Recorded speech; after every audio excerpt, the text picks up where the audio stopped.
Soyons clairs, moi je voulais la réussite des joueuses du club de Juvisy. On doit mettre de côté aussi ces petits égoïsmes locaux.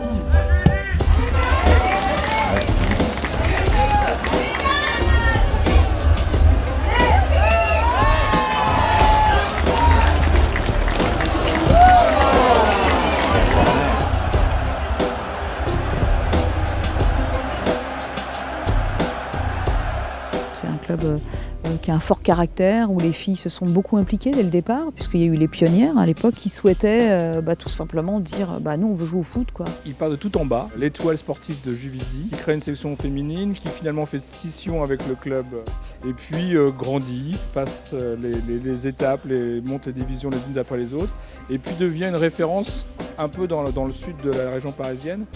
Elles se sont battues, elles ont joué avec les armes qu'elles avaient. Les garçons, eux, se sont arrêtés. Donc ça fait que sur Juvisy, c'est avéré qu'il n'y avait plus que des filles.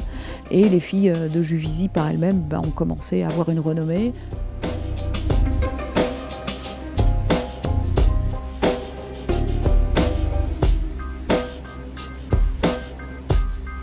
Les salaires du football féminin ne sont pas les salaires des garçons. Donc il faut aussi, déjà en tant que femme, être maman aussi demain. Donc avancer, être en avance. Alors, on a l'avantage, c'est que les femmes de ce côté-là veulent toujours avancer. Donc elles souhaitent aujourd'hui se dire qu'est-ce que je peux faire demain. Une vie, c'est pas juste une carrière sportive. Une vie, c'est une vie sociale, une vie professionnelle. Même si dans un premier temps, elles font peut-être que du foot, il faut s'inscrire dans un projet de vie. Moi, c'est un système qui m'a convenu parce que justement, j'avais connu le côté vraiment professionnel avec Lyon, où j'avais fait que ça. Je savais que j'étais plus près de la fin de carrière que du pendant ou de l'avant. Avoir un club qui propose le double projet, ça aide. J'ai profité de ces 5 ans à Juvisy pour anticiper et préparer mon avenir après carrière.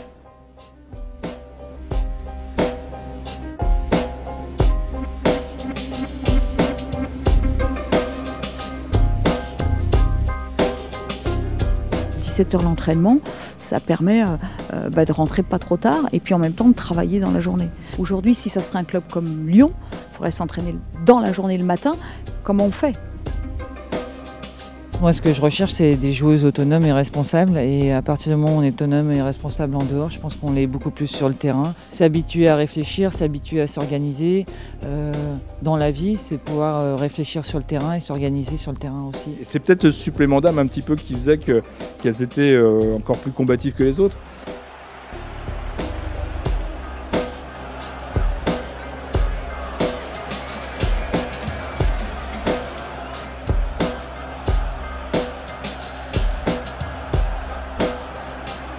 Alors après arrive Montpellier, Lyon,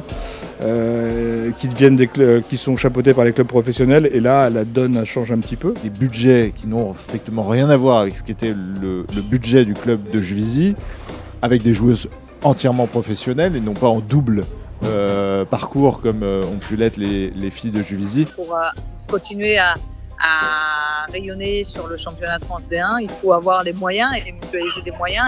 Et aujourd'hui, Juvisy était peut-être arrivé à sa limite. Soit on se professionnalise et on va vers un regroupement qui permette de rester compétitif en première division, soit on se relègue dans un club amateur qui resterait certes une fierté historique, mais qui n'aurait plus vocation à gagner des championnats. J'ai été voir Noël Le Graët et puis j'ai discuté avec lui en lui disant je ne peux pas continuer comme ça, j'ai beaucoup d'international, on a une belle formation, on a un très beau club avec un beau patrimoine. Il faut que je trouve la personne qui a envie de continuer à porter ce beau projet. Et il a pensé à Pierre Ferracci, le président du Paris Football Club. On s'est rencontrés et tout de suite, il est tombé amoureux du club féminin. Il a souhaité continuer le projet.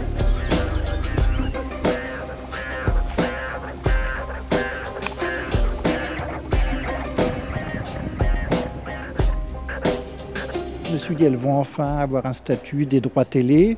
Et en même temps, j'étais un petit peu jaloux parce que je me disais, tout ce qu'on a bâti à Juvisy, ça ne se continuera pas à Juvisy. Perdre son identité, perdre son écharpe, perdre aussi son terrain, le Stade Maquin, même si on continue à y voir jouer des matchs, forcément ça fait quelque chose, un pincement. Lorsque je vois que le club de Juvisy ne s'appelle même pas Juvisy Paris FC, mais simplement Paris FC, c'est un tout petit peu frustrant.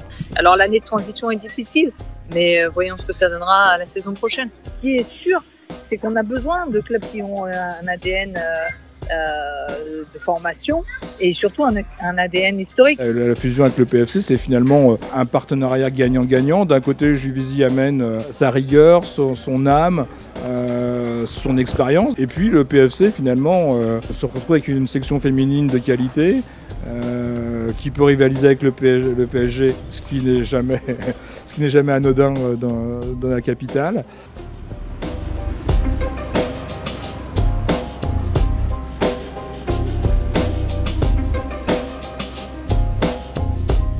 Ferracci, c'est quelqu'un avec qui on n'a aucun problème de valeur ou de communication, et la preuve en est, c'est qu'aujourd'hui le centre d'entraînement que vous voyez derrière moi, c'est une parité hommes et femmes, et c'est tout à son honneur, quoi.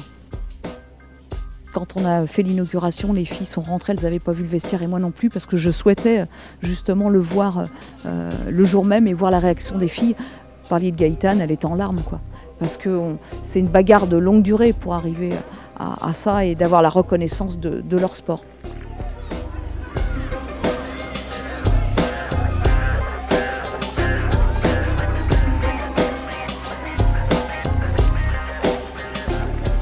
Le foot féminin, pour grandir, il a encore besoin de coups de pouce, il a encore besoin d'appui. On souhaite tous que le foot féminin ne suive pas parfois les dérives du football masculin.